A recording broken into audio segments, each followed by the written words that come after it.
ದಿವಸ ನಮ್ಮ ಮನೆಗೆ ಬಂದಿದ್ರು, ಬಂದು ಬಿಟ್ಟಾಗ ನಾನು ಬನ್ನಿ ಮೇಲೆ ಹೋಗೋಣ ಅಂತ ಟೆರೆಸ್ಗೆ ಕರ್ಕೊಂಡು ಹೋದೆ. ಖಾಲಿ ಟೆರೆಸ್ ಎಲ್ಲ ಕಾದು ಬಿಟ್ಟಿದೆ ಬಿಸಿಲಿಗೆ.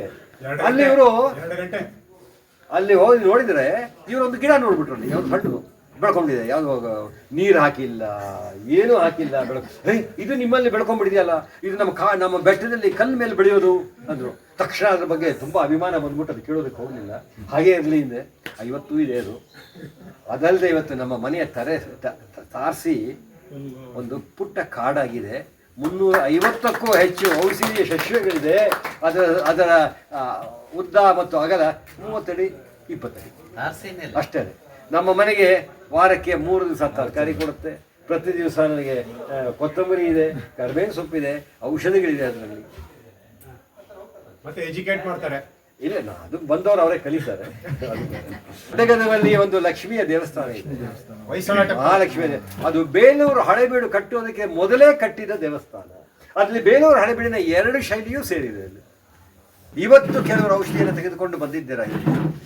ಬ್ಲಡ್ ಪ್ರೆಷರ್ಗೋ ಶುಗರ್ಗೋ ಒಂದು ಔಷಧಿನ ತೆಗೆದುಕೊಂಡು ನಾವು ಕೆಲವರು ಪೇಷಂಟ್ಸ್ ಆಗೇ ಇದ್ದೀವಿ. ಆದ್ದರಿಂದ ನಿಮ್ಮನ್ನು ಹೇಗೆ ಸಂಬೋಧಿಸಬೇಕು, ನನ್ನ ಪ್ರೀತಿಯ ಪೇಷಂಟ್ಸ್ಗಳೇ.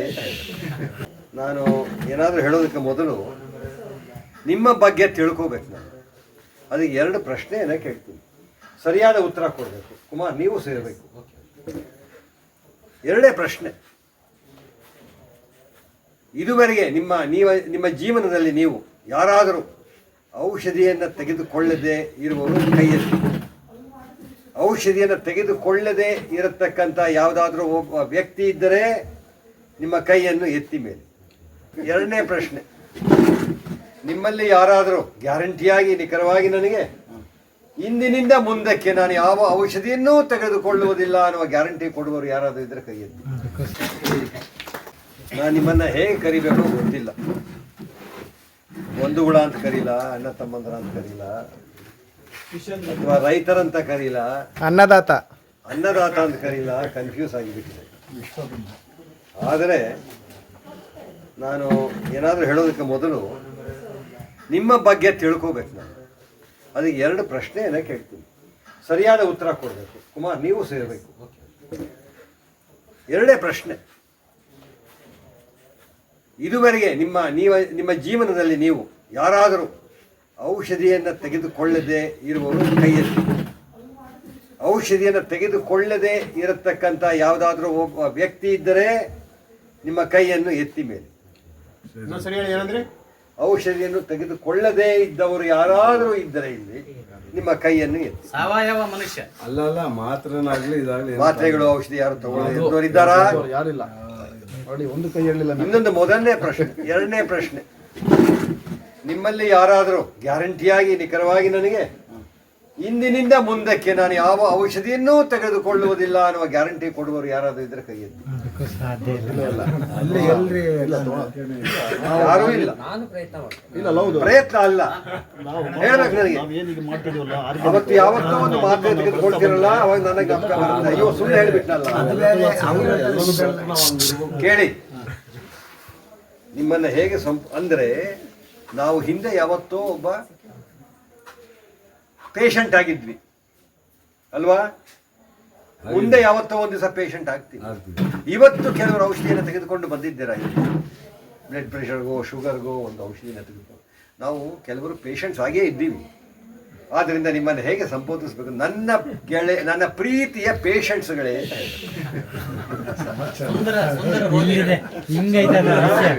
ನನ್ನ ಪ್ರೀತಿಯ ರೋಗಿಗಳಂತ ಹೇಳೋದಿಲ್ಲ, ಪೇಷಂಟ್ಗಳೇ.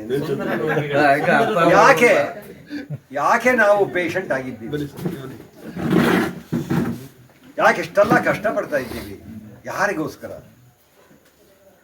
ಈಗ ಇರತಕ್ಕಂಥ ರೋಗಿಗಳಿಗೆ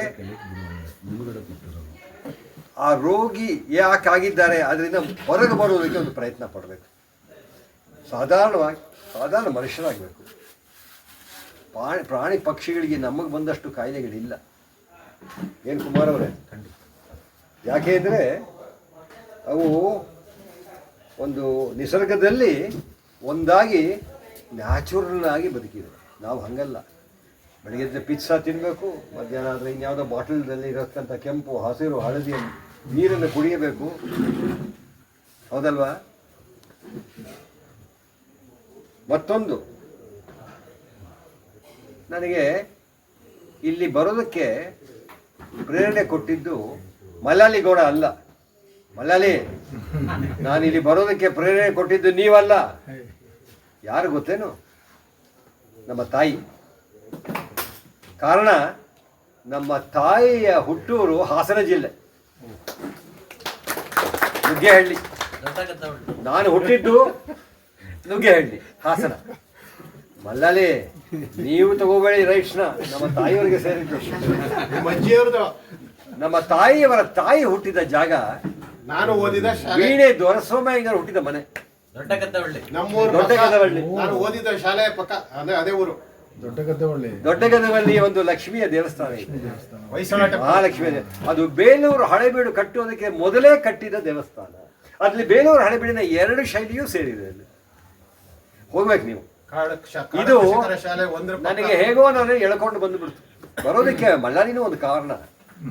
ಒಂದು ದಿವಸ ನಮ್ಮನೆಗೆ ಬಂದಿದ್ರು, ಬಂದುಬಿಟ್ರೆ ನಾನು ಬನ್ನಿ ಮೇಲೆ ಹೋಗೋಣ ಅಂತ ಟೆರೇಸಿಗೆ ಕರ್ಕೊಂಡು ಹೋದೆ. ಖಾಲಿ ಟೆರೇಸ್ ಎಲ್ಲ ಕಾದು ಬಿಟ್ಟಿದೆ ಬಿಸಿಲಿಗೆ. ಅಲ್ಲಿ ಇವರು 2 ಗಂಟೆ ಅಲ್ಲಿ ಹೋಗಿ ನೋಡಿದ್ರೆ ಇವರೊಂದು ಗಿಡ ನೋಡ್ಬಿಟ್ರು, ಅಲ್ಲಿ ಯಾವ್ದು ಹಣ್ಣು ಬೆಳ್ಕೊಂಡಿದೆ, ಯಾವ್ದು ನೀರು ಹಾಕಿಲ್ಲ, ಏನೂ ಹಾಕಿಲ್ಲ, ಇದು ನಿಮ್ಮಲ್ಲಿ ಬೆಳ್ಕೊಂಡ್ಬಿಟ್ಟಿದೆಯಲ್ಲ, ಇದು ನಮ್ಮ ಬೆಟ್ಟದಲ್ಲಿ ಕಲ್ಲು ಮೇಲೆ ಬೆಳೆಯೋದು ಅಂದರು. ತಕ್ಷಣ ಅದ್ರ ಬಗ್ಗೆ ತುಂಬ ಅಭಿಮಾನ ಬಂದ್ಬಿಟ್ಟು ಅದು ಕೇಳೋದಕ್ಕೆ ಹೋಗಲಿಲ್ಲ. ಹಾಗೇ ಇರಲಿ ಹಿಂದೆ ಇವತ್ತೂ ಇದೆ ಅದು. ಅದಲ್ಲದೆ ಇವತ್ತು ನಮ್ಮ ಮನೆಯ ತಾರಿಸಿ ಒಂದು ಪುಟ್ಟ ಕಾಡಾಗಿದೆ. 350ಕ್ಕೂ ಹೆಚ್ಚು ಔಷಧೀಯ ಸಸ್ಯಗಳಿದೆ. ಅದರ ಉದ್ದ ಮತ್ತು ಅಗಲ 30 ಅಡಿ 20 ಅಡಿ ಅಷ್ಟೇ. ನಮ್ಮ ಮನೆಗೆ ವಾರಕ್ಕೆ 3 ದಿವಸ ತರಕಾರಿ ಕೊಡುತ್ತೆ. ಪ್ರತಿ ದಿವಸ ನನಗೆ ಕೊತ್ತಂಬರಿ ಇದೆ, ಕರಿಬೇವಿನ ಸೊಪ್ಪಿದೆ, ಔಷಧಿಗಳಿದೆ ಅದರಲ್ಲಿ. ಮತ್ತೆ ಎಜುಕೇಟ್ ಮಾಡ್ತಾರೆ. ಇಲ್ಲ, ಅದು ಬಂದವರು ಅವರೇ ಕಲಿತಾರೆ. ಈಗ ಅದಾದ್ಮೇಲೆ ಮುಖ್ಯವಾದ ವಿಷಯಕ್ಕೆ ಅದಾದ್ಮೇಲೆ ಸಕಲೇಶ್ಪುರದಲ್ಲಿ ಅದು ಹೇಳಿ, ಅದು ಬೇಕು, ಅದು ಕಾಡಿದೆ ಅಲ್ಲಿ. ಅದು ಬೇರೆ, ಅದು ನಿಮ್ಮಲ್ಲಿ ಕರ್ಕೊಂಡು ಹೋದಾಗ ಹೇಳ್ತೀನಿ. ಅಲ್ಲಿ 1.5 ಎಕರೆ 2 ಎಕರೆ ಹಳೆ ಕಾಳು ಬಿದ್ದಿದ್ದಂತ ಒಂದು ಜಾಗ ತಗೊಂಡು ಕಾಡು ಕೃಷಿ ಮಾಡ್ತಾ ಇದ್ದಾರೆ. ಅವರು ಕೃಷಿಕರೇ. ಈಗ ಬಿಸಿಲೇ ಪಕ್ಕ. ಪ್ರತಿಯೊಬ್ಬ ಮನುಷ್ಯನು ಕೃಷಿಕನೇ. ಅಭಯಾರಣ್ಯ. ಕೆಲವರು ಬೆಂಗಳೂರಿನಲ್ಲಿದ್ದಾರೆ, ಕೆಲವರು ಇಲ್ಲಿದ್ದಾರೆ. ಅಷ್ಟೇ ವ್ಯತ್ಯಾಸ. ಯಾರೋ ಹೇಳಿದ್ರು ನನಗೆ, ನಾವು ಬದುಕಿದ್ರೂ ಸರಿ ಸತ್ರೂ ಸರಿ ಪರಿಸರದ ಒಂದು ಭಾಗ ಅಂತ. ಹೌದಲ್ವಾ?